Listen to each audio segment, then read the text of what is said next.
अब्दुल माजिद भट्टी साहब, टीम की नाकिस कारकर्दगी का मलबा कप्तान पर गिरा देना और कप्तानी की तब्दीली को बस मुकम्मल समझ लेना, पीसीबी की दहाइयों से ये प्रैक्टिस है।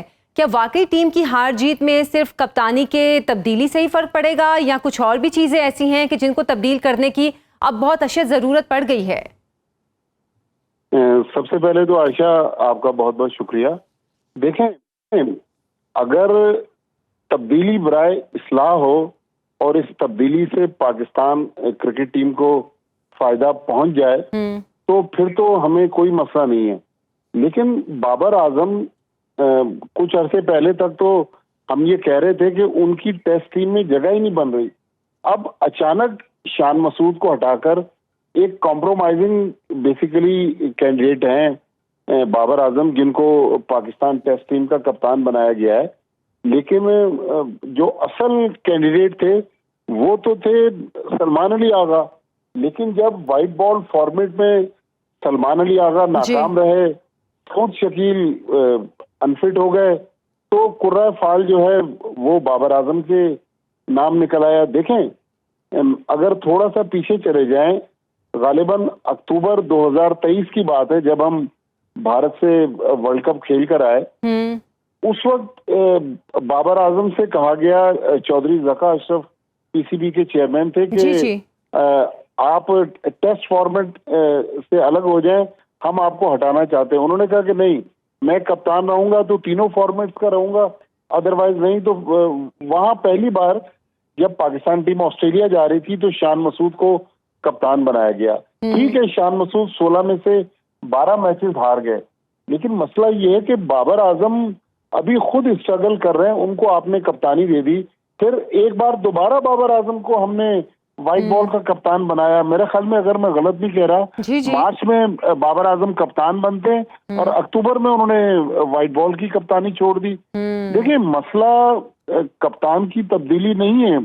अगर आपके पास लीडरशिप क्राइसिस है तो इसमें तो कोई दूसरी राय नहीं है कि इस वक्त पाकिस्तान के पास कप्तान ही नहीं है, इसलिए बाबर आजम को कप्तान बना दिया गया। भट्टी साहब, आपका क्या ख्याल है इस बारे में? क्योंकि जो एक ओवरऑल उस वक्त एक राय थी वो ये थी कि बाबर की अपनी हवाले से तो परफॉर्मेंस बहुत अच्छी है, लेकिन टीम को कैप्टेंसी के तौर पर लेकर चलने वाली जो उनकी परफॉर्मेंस थी वो अच्छी नहीं थी, इसलिए उनको कैप्टेंसी से हटाया गया था। देखें, अब चूंकि सबसे पहले तो तैमूर भाई आपका बहुत बहुत शुक्रिया। चलें आज टीवी शो में, लेकिन आपकी आवाज सुनने को मिली और इंतहाई अदब के साथ कि देखें, बाबर आजम इसलिए कप्तानी से हटे कि बाबर आजम की अपनी परफॉर्मेंस उस वक्त इतनी अच्छी नहीं थी, इसीलिए फिर शान मसूद को कप्तानी का ताज पहना दिया गया।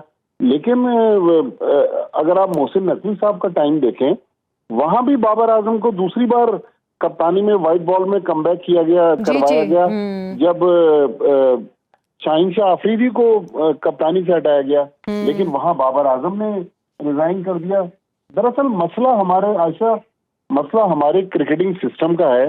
हम बोर्ड में देखते हैं कि ऊपर तले चेंजेस होती हैं, फिर अगर हम कोचिंग स्टाफ देख लें, मिसबाह उल हक पाकिस्तान टीम के हेड कोच रहे, गैरी कर्स्टन रहे, आकिब जावेद रहे, अजहर महमूद रहे, फिर अब सरफराज अहमद बने, तो हमें कहीं भी कंसिस्टेंसी कोचिंग स्टाफ में नजर नहीं आ रही।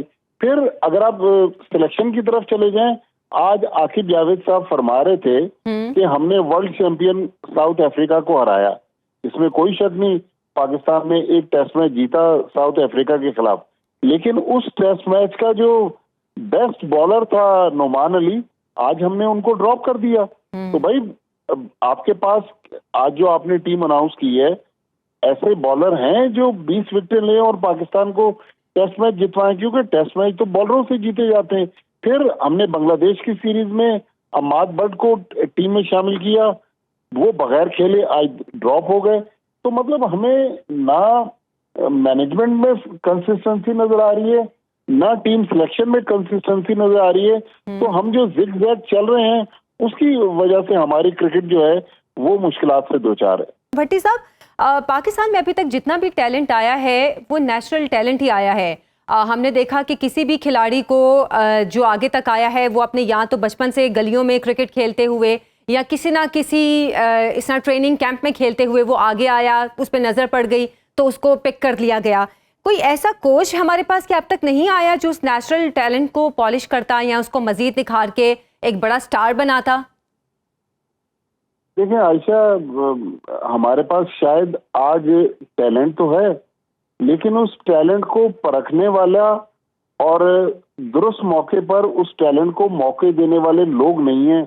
हर बंदा जो है ना वो हार से डरता है। वो चाहता है कि मेरा टाइम गुजर जाए, मेरे टाइम में पाकिस्तान टीम जिस टीम को हरा दे वाह वाह हो जाए, लेकिन लॉन्ग टर्म प्लानिंग हम कर नहीं पा रहे। देखें, जो मेरी नजर में जो इस वक्त एक बड़ा मसला पाकिस्तान क्रिकेट के साथ है, एक तो पाकिस्तान के पास माजी में आप देखें वसीम अकरम, वकार यूनुस, इमरान खान, शोएब अख्तर, आकिब जावेद खुद मैच विनर थे, मुश्ताक अहमद, सकलैन मुश्ताक, लातादाद बॉलर्स थे जो मैच विनर थे।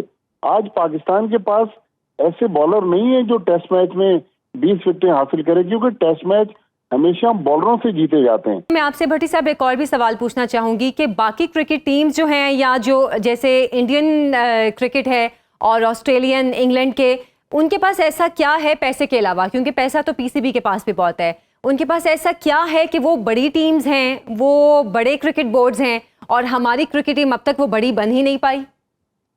देखें, वहां पर सिस्टम स्ट्रांग है। जिस तरह अब हम अपने पड़ोस में इंडिया की बात कर लें, 80s तक तो इंडिया पाकिस्तान के करीब करीब भी नहीं था।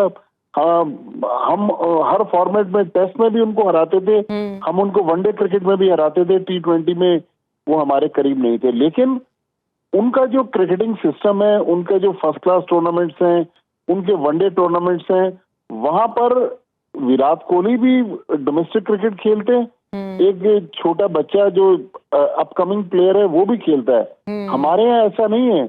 हमारे यहाँ आप बाबर आजम को ले लें, शाहीन शाह अफरीदी को ले लें, ये डोमेस्टिक क्रिकेट खेलते नहीं है।